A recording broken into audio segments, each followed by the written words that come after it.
J'ai la sclérose en plaques depuis 18 ans. Et j'ai un problème, je suis devenue positive au virus JC. Ça fait 10 ans que j'ai ce traitement à l'hôpital, le Tysabri. Tous les mois, je dois venir en hôpital de jour pour avoir mes pics. C'est en sous-cut, ça fait un peu mal, mais c'est rapide. Et tous les 6 mois, je dois faire une prise de sang pour contrôler le virus JC. Si je deviens positive, il faudra alors que je change de traitement. Et pour le déterminer, mon sang est immédiatement envoyé au Danemark. Et ce qui devait arriver arriva, je suis devenue positive au virus JC. Du coup, je n'ai pas le choix, il faut que je change de traitement et je suis partie sur Kesimpta. À la grande différence de Tysabri, le Kesimpta se fait directement à la maison, ce qui veut dire que je ne verrai plus les infirmières. J'ai donc rapporté un petit gâteau d'au revoir. 10 ans qu'elles m'accompagnent et me soutiennent. C'est quasiment un tiers de ma vie quand j'y pense. Et ça y est, on y est. C'est la dernière fois que je viens en hôpital de jour. J'ai toujours eu un tempérament de battante.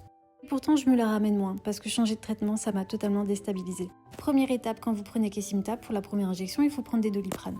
Vanessa m'a expliqué étape par étape comment s'injecter le Kesimpta. Au niveau des zones ciblées, on est plus sur le ventre ou les cuisses. Moi, j'ai préféré essayer sur ma cuisse. On commence par désinfecter la zone ciblée et c'est maintenant que tout se joue. Alors on m'a expliqué qu'il ne fallait surtout pas relâcher au moment où on appuie, sinon la seringue remonte et la piqûre est fichue. Alors mes premières impressions sur le Kesimpta, ça ne fait absolument pas mal. Juste peut-être un peu bizarre parce qu'on sent le liquide passer. Mais c'est très rapide et ça ne fait absolument pas mal. J'ai gagné également un petit sac isotherme avec des pochettes de glace car le Kesimpta doit toujours rester au frais. Vous vous souvenez du Doliprane que j'ai pris avant l'injection? C'est parce que dans les heures qui suivent, je risque d'avoir un état grippal. Il est temps pour moi de rentrer et de me mettre au chaud dans mon lit. Et voilà, c'est officiel.